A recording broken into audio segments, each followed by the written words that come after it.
આ સ્ટ્રીટ લાઇટોની બી વારંવાર રજૂઆત કરીને નખાવડાયેલી. એવી જ રીતે આ કચરા માટે અહીંયા આગળ કાયમ ઊભો રહીને લોકોને હું બોલું છું કે અહીંયા આગળ ના કરો. અને સૌથી વધારે અહીંયા આગળ હેરાનગતિ જતા આવતા લોકો કાયમ કચરા અહીંયા નાખીને જતા રહેશે.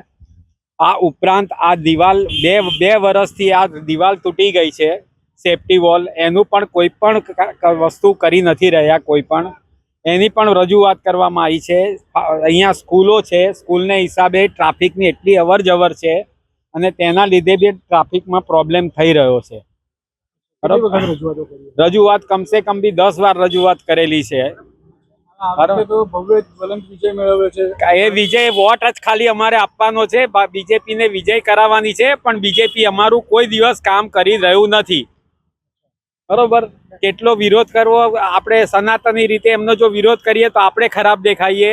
તે છતાં પણ અમે એમની વારંવાર રજૂઆત કરી છે કે આ કચરાના ઢગલા અહીંયા નહીં નખાવડાવો, તો બી અહીંયા જ નાખે. વિશ્વાસ તો રાખીએ જ છે. મોદી સાહેબના હિસાબે વિશ્વાસ રાખવો જ પડે છે. અહીં કોઈ બી કેન્ડિડેટ હોય જીતે છે મોદીના નામથી જ જીતે છે, બાકી પોતાનું કોઈ કાર્ય કરતા નથી. વારંવાર કીધું છે કે અહીંયા બમ્પ બનાવો. અહીંયા સોસાયટીની બહાર જતા કાયમ એક્સિડન્ટ થાય છે, પણ બમ્પની વ્યવસ્થા થતી નથી. આવા જ વધુ સમાચારો જોવા માટે સબસ્ક્રાઇબ કરો અમારી YouTube ચેનલને અને જોડાયેલા રહો Facebook, Instagram અને Twitter પર.